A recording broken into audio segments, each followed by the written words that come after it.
C'est difficile d'intervenir après 3 belles interventions, mais je vais essayer de vous faire le tableau du point de vue de l'opérateur de formation.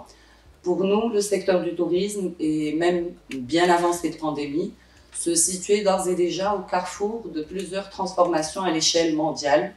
Pour ne citer que la transformation digitale, qui a changé structurellement la supply chain touristique, a modifié le travail des agences de voyage et a imposé le marketing digital comme fonction stratégique dans le secteur.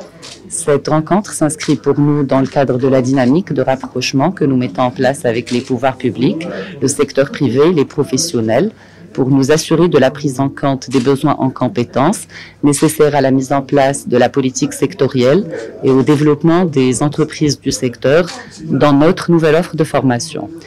À travers cette opportunité d'échange, nous aurons l'occasion de rapprocher plus et davantage nos visions et d'apporter une nouvelle pierre à l'édifice de la nouvelle offre de formation du secteur qui est en cours de développement pour une mise en place au sein des cités des métiers et des compétences et des établissements de formation de l'Office à compter de la prochaine rentrée, Inch'Allah.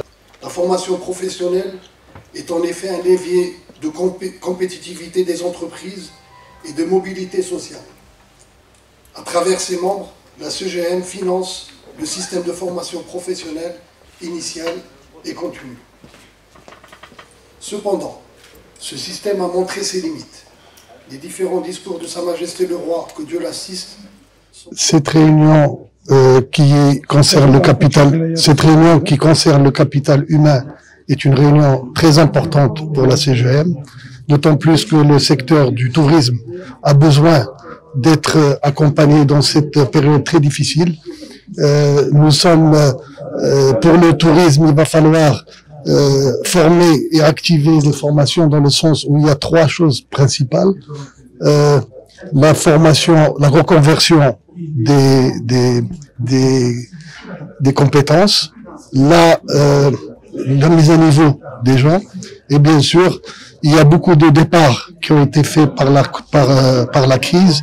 Il y a des milliers de gens qui sont partis. Il va falloir reformer des gens pour faire face au renouveau, au départ de la reprise du tourisme.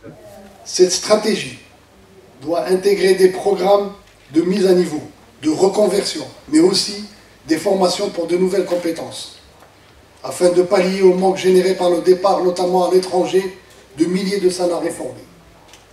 Il s'agit d'une condition sine qua non pour sauvegarder la compétitivité des opérateurs touristiques et inscrire dans une relance durable et pérenne ce secteur vital pour notre pays. Je vous remercie pour votre attention et vous souhaite plein de succès pour ce séminaire.